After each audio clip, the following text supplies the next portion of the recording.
Hi, I'm Jennifer Sharp of Enlighten Red Light Therapy Center in Sacramento, California, and I'm here with Chris Sharp of Enlighten Red Light Therapy Center of Sacramento, California.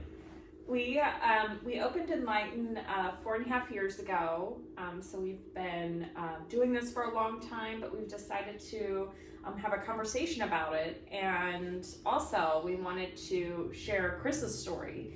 I've done a lot of interviews and talked extensively about my journey, and we thought it was time to talk about Chris's journey. So, would you like to start off by telling us what initially when you first started doing red light, what you noticed? Or what your experience was? I didn't have the big aha wow moment when I first started red light therapy. I knew I felt something different. I wasn't quite sure what exactly I was feeling. I did feel more relaxed. But at the same time, I didn't necessarily think very much of it. I saw you have miraculous results very quickly, which I assumed were placebo effect. Yeah. And you said as much. Yeah, and I definitely expressed that as being what my thoughts were. Yeah. I went in to do a significant amount of research as well as continued using red light therapy. And that's when things started changing, for myself. After doing it consistently. It became kind of a catalyst. So for myself, when I started adopting healthy lifestyle changes, and red light therapy being one of those healthy lifestyle changes, it generally starts becoming a domino effect in how it impacts my life. Yeah. So back then, if we could remember, I was floating somewhere in the high 350s to maybe low 360s in weight, which I did not feel very good about myself. My diet was absolutely terrible.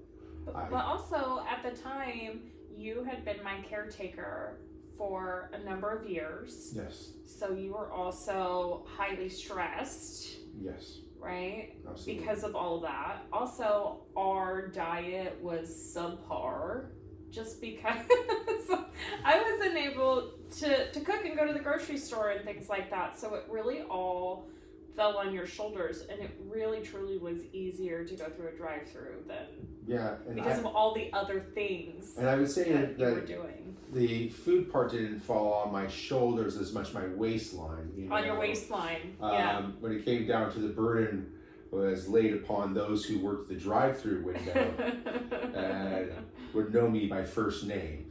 I don't think that's true, but but that was a norm for us. We were not eating very well. We were both highly stressed because that was a pretty traumatic period in both of our lives. So I mean, that's understandable. Also, it's totally understandable that you thought the changes that I said I was feeling from red light was placebo, because there had been so many different types of therapies that I had tried. Yeah, the mind is an incredible thing, and also it's like the desire to be out of that state of being. I just believed it was so strong that it was just an immediate placebo effect, and time would show, right? Yeah. Because it got to the point where there was so many physical changes with you that it could no longer be an issue of a placebo effect, right, but rather actual healing was taking place. Yeah. But back to the domino effect, for me, red light therapy being used, me using red light therapy ended up with me changing my diet habits. I started going into intermittent fasting at that point, which I wouldn't have probably even got into if it wasn't for being on red light therapy. Yeah. I started having the energy to be able to go to the gym, start working out fairly regularly. And I was able to cut down on my alcohol consumption quite considerably. I in that time also got off of the use of drugs. So I mean, the impact wasn't as noticeable from the outside world, but over time became something, looking back, that I noticed. It was like, wow, I really come a long way. And so it also has helped me with mental health, which of course was a lot of the reason why I would use drugs and alcohol excessively. Yeah. And so I don't go into as deep depressions. It used to be that I would go in months-long depressions, and sometimes 2-3 times a year, where I would be in a state of physical depression where I would feel like I am living by walking through wet cement and groping around in the dark for any sense of direction or meaning. Yeah. And that all started lifting. I still fall into depressive slumps, but they're short. I'm able to pull out of them a lot faster when I consistently use red light therapy. So, I mean, a whole host of changes has come, and on top of the great side effect is that ultimately it helped me lose almost 100 pounds at this point. Yeah. I'm down to 265 at my last weigh-in. So, I mean, it's given me a lot, not to mention the business that we have, not to mention the awesome red light baby we got out of it. Oh yeah, we did, didn't we? So, I mean, red light therapy has done a lot for me, and one of the main reasons why we were so into making this business and stuck with it for as long as we have is because we believe in the technology, and it's done so much for us, and it's done so much for the people who have given it an honest chance. Healing doesn't come overnight, Yeah. and the reality is like, you look at most medications, it's not a one and done. It's like red light therapy needs to be looked at as like a medication, but instead of just taking care of the symptoms, it starts working on the underlying factors that are keeping you from being healthy. Those root causes. It starts hitting it on a cellular level and affecting the building blocks of the systems in your body, down-regulating inflammatory pathways, giving more circulation, oxygenating your blood more. I mean, the physical benefits and the biomechanisms of it are all good, and the side effects, of course, as I say, it's like the side effect may be that you lose some weight. I feel like the deep healing really is at its core what red light does, and I feel like the side effects are the weight loss and like your skin looking better. Yeah. Or you get to relax. Yeah, exactly. Yeah. But it's interesting because there's not a lot of things that can help, physical, mental, and emotional. And this really can encapsulate all of that. It's you as a person. Yeah. What do you need healed? Your body will utilize the light energy to do that. And it's just so fascinating when clients come in here for just every reason you can think of, and being able to see how their body is responding to sessions and how they're improving and what they're noticing, because it's not just one thing, it's a ton of things, it's a lot of things. And sometimes you notice after a period of time, and it's like oh hey, I don't have that weird pain in my wrist or my elbow, or I'm sleeping so much better. Sometimes it's after you haven't had something for a while that you notice. Right. And we have oftentimes when we have clients who stop coming for a little while, they'll come back because their bodies miss it. Yeah. You know, and sometimes not having it really helps you just to see how much it has helped you. Yeah. You know, and you know when you're in the middle of it, it's hard to see how far you traveled. Yeah. You know, it's like oftentimes you get fixated on how far you have to go. Or not knowing where that end piece is, Right. just know you're not there yet. Yeah.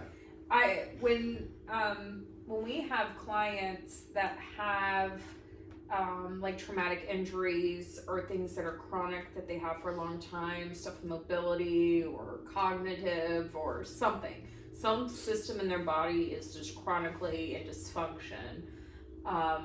You know, I definitely pay attention when I ask the question, how are you feeling? How have you been feeling?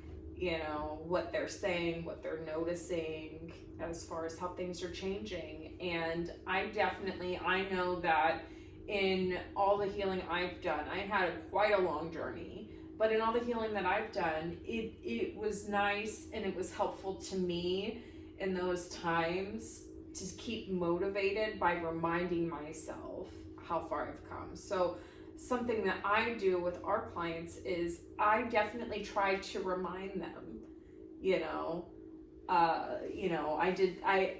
got a client who, it was just Halloween recently, and I asked her how it went, and she's got some mobility issues and some major fatigue problems, and I asked her if she took her kids trick-or-treating, and she said yes.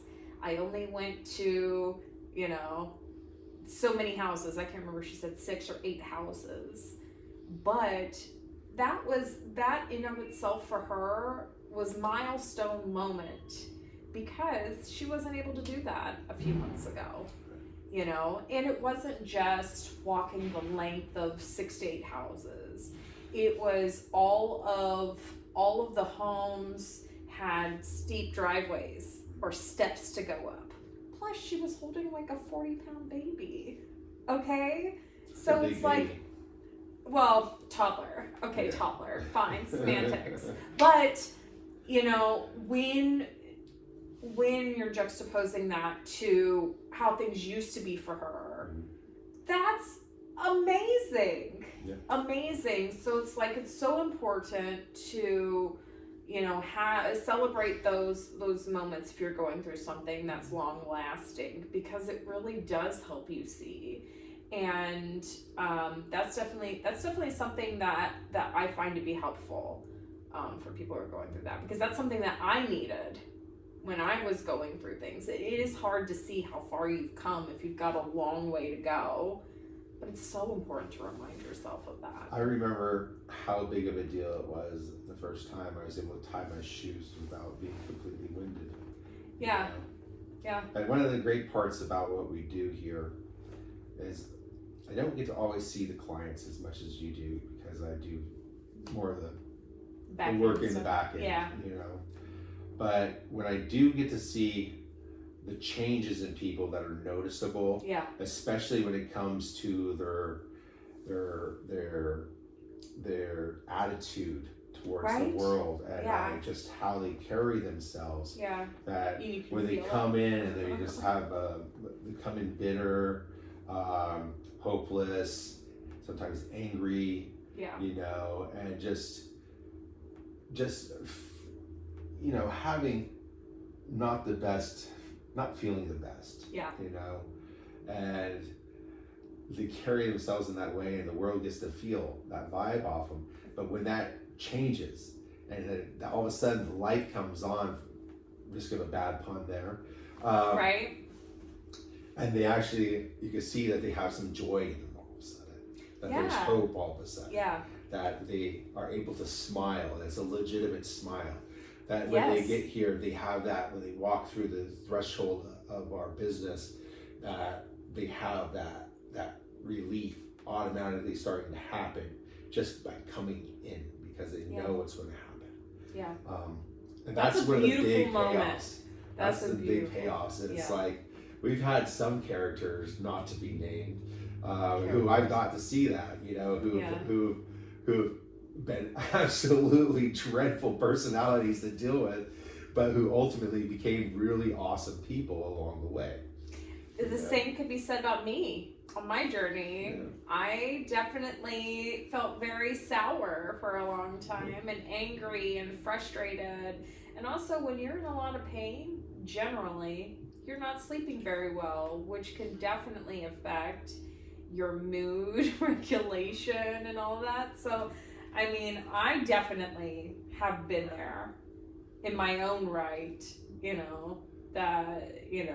Well, the truth of the matter is, somebody who is in extreme physical pain, psychological pain, is not necessarily going to be the most pleasant person to be around.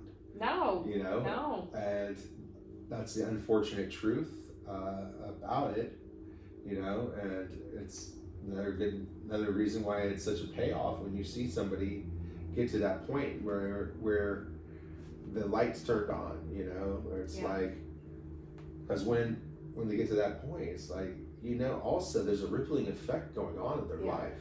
Their loved ones are getting relief too. Yeah. Exactly. And they notice the change. Like when I first started healing, there were things that you noticed before I noticed them. A lot I didn't have to do anymore. Yeah, right. I always think it's really interesting when clients come in here and they have things going on like PTSD, and it really is sort of what you described. Like you can feel that change when they've been able to get over that like emotional traumatic hump. There's been some healing. We have a client who was highly emotionally and psychologically abused by an ex and had a lot of PTSD around that relationship. And she had been coming for, I think, 3 or 4 weeks. And one of her kids came with her. One of her adult kids came with her one time. And while she was in session, her adult child had just expressed to me how big of a drastic change has happened in her mother's life, and that she doesn't understand what's happening here, but it doesn't matter, because whatever is going on here has allowed her to get her mother back. That's what came to mind, when you were talking about that shift. Those shifts are gold.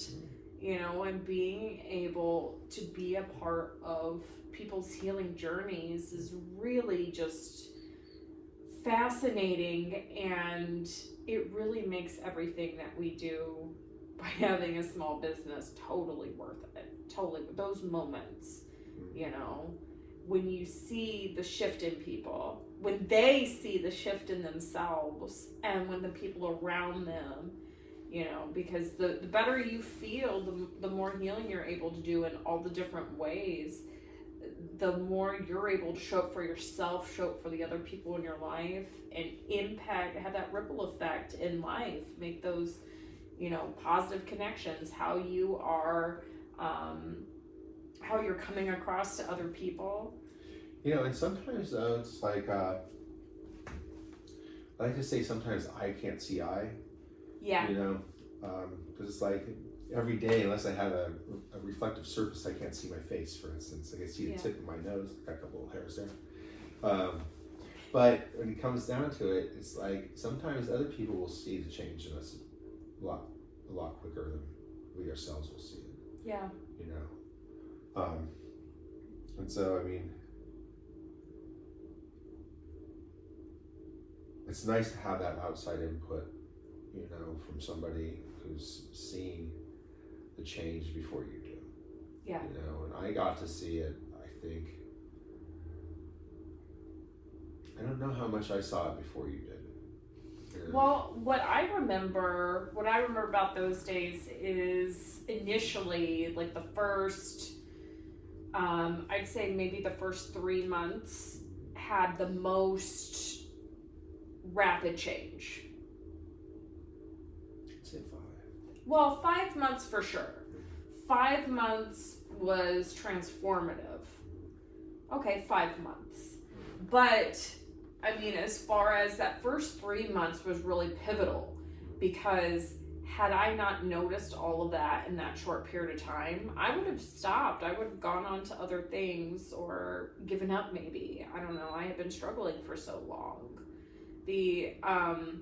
But what I noticed right away was my pain level and that inflammation decrease. That's what I noticed first. Also, being able to sleep. Yeah. You know?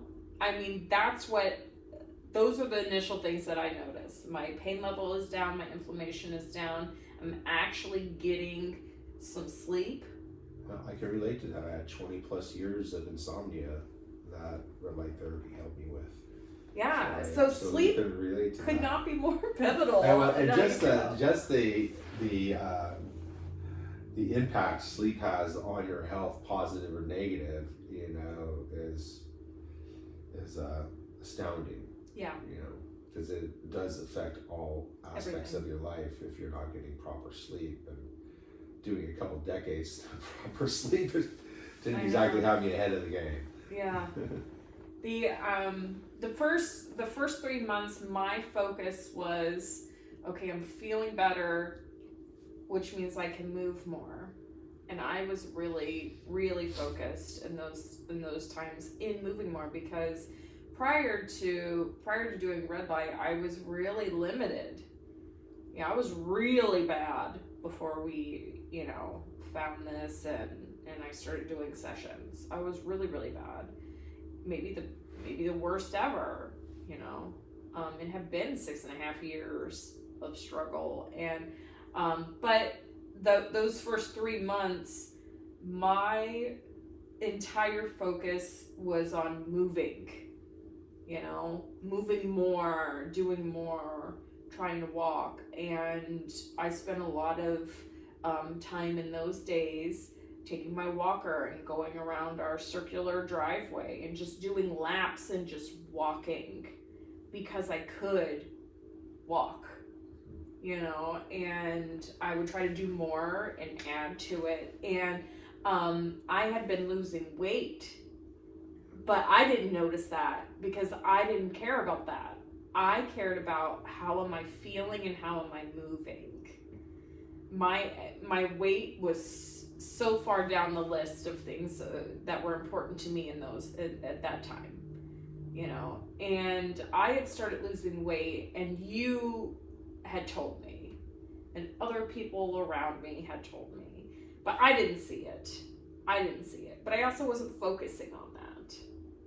And it kind of came as a surprise, sort of, because I was so hyper focused on moving and doing more and walking, you know, and those laps with my walker. I was so, you know, and it did take me some time to really be able to notice the weight loss, you know, and it kind of got ridiculous. But I realized one day that I only had a very small amount of clothes that I was wearing, and I wasn't opening my closet and I wasn't opening my drawers. It was too overwhelming. And then I'm like, okay, well, let me address this. Obviously these clothes don't fit anymore, let me get rid of them. But that was a lot. But you know what, when I was hyper focused on movement, that was at that time the most important thing for me, because I hadn't been able to like move in a way that didn't hurt in so long.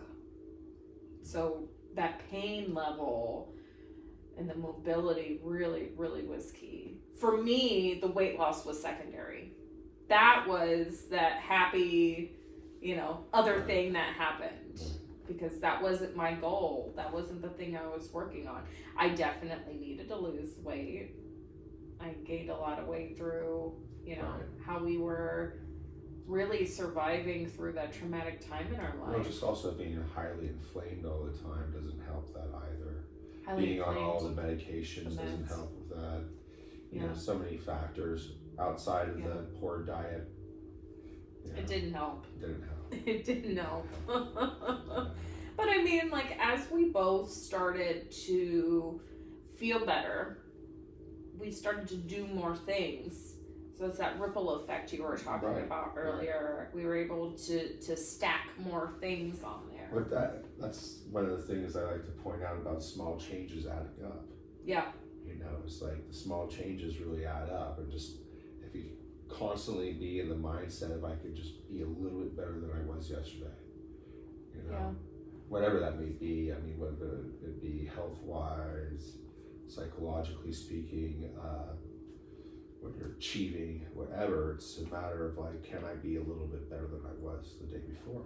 Yeah. And sometimes I'm not going to be even as good as I was a week ago. You know, and I'm going to have to work back from that. But, you know, having the drive to always do a little bit better, know I can be a little bit better, you know, knowing I can feel a little bit better. And then if I do the work and take the little small steps, they can add up to big things, Yeah. you know. Sometimes people ask when I first started doing red light what changes I made.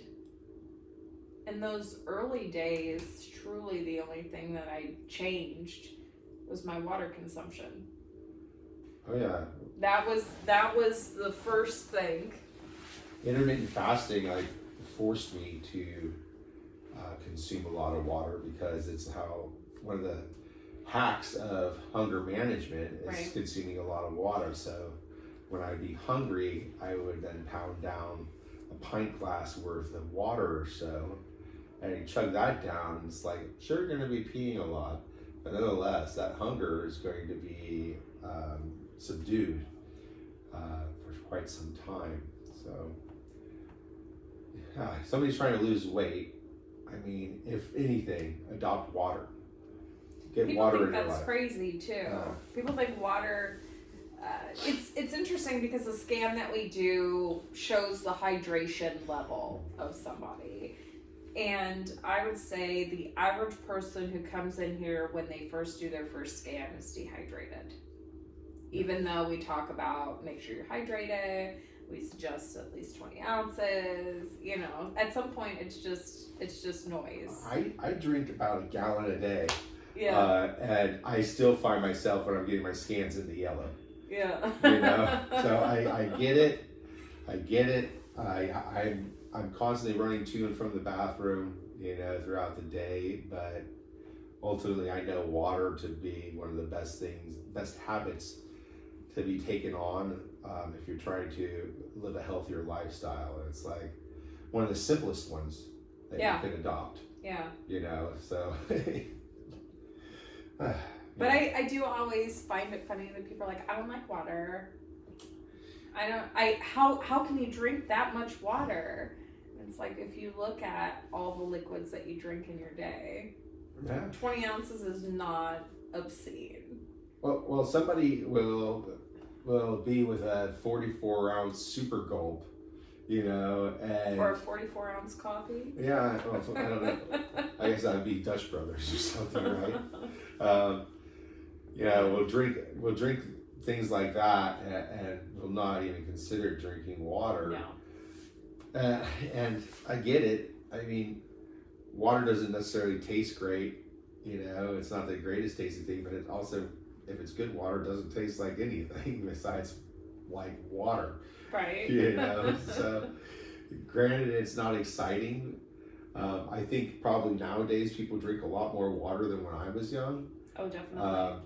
Because I don't remember really drinking water when I was growing up. I mean, the options were tap water primarily, or somebody had a fancy fridge cooler, you know. When I was a kid, the only water I drank was out of a hose if I was like thirsty. Oh yeah. Desperate.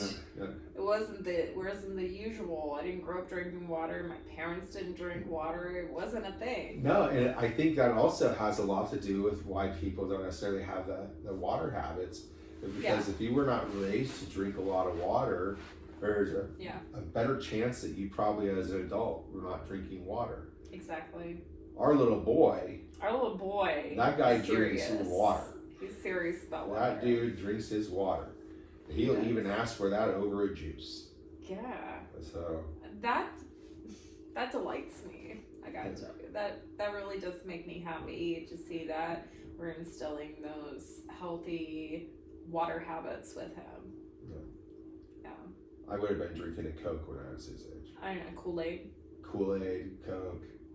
Yeah. Juice, soda. Yeah.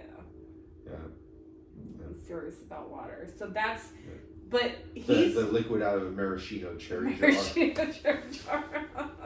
But you know what? I'm like hydrating. Him having good water habits is a direct result of what we're setting for him as far as what we're doing. Well, same with diet, right? Yeah. So it's like what we eat affects how he eats. Could you imagine if we were eating the way that we had so long ago? Now with him? Well, then you could say we're carrying around a 40-pound baby. Well, I mean, it's interesting, like, when we think about what was the usual diet, like, even before, when I was in pain, we ate pretty terribly. We'd go to the grocery store and it'd all be ultra processed or frozen or like no nutritional value. Yeah, you got to think that how much of a cyclical effect that created, because we were eating inflammatory foods. Yeah. When you had high inflammation to begin with. Yeah. But having high inflammation and pain made us not want to prepare proper foods. Yeah. So you go and get highly inflammatory foods. It's just this vicious cycle. It is, and it's a hard carousel to dismount. Especially if that's how you grew up eating. Yeah. That was just what you knew as normal. Yeah. And so it's a matter of finding that motivation window and using it to the best of your ability. If you find that time where you can actually see yourself hopping off the carousel, try something different, jump. There's nothing left to lose. You always can pay a ticket get right back on. Yeah. Yeah. Try the zipper. The zipper. Well, I mean, and that's the interesting part, though. Sometimes it feels like change is not in your grasp, but making a few changes can really shift how you're feeling. Yeah, that's the power of the small change. Yes. That's the power of the small changes, that add up. As opposed to I'm going to do all these things at one time, Yeah. And then it's like, sure, you do them for a week, get a month in of doing all those things, excellent. But the high probability is most likely it's going to set oneself up for failure. I know for myself, if I bite off more than I can chew, right, at the beginning, it's going to set me up for failure, and also there's more to build back up if you fall. Yeah. And so it's like making sure the habits, the changes are ingrained. It's much more helpful than just piling them on as you go. So making sure that they're solidified as part of your being and moving on to the next one, then solidifying that, moving on to the next one is about the best way to go. Well, because you're creating those habits. It's part of your, just what you do, how you behave, and then adding something else. But it's also like when you add something new, you get to see if it's something realistic for you and your lifestyle. If it's taking you where you want to go or not. And then you can pivot from there. Yeah. So I need to wrap this up. So do you want to take us out? Do you want to look younger, heal faster, feel better? We'll get you lit.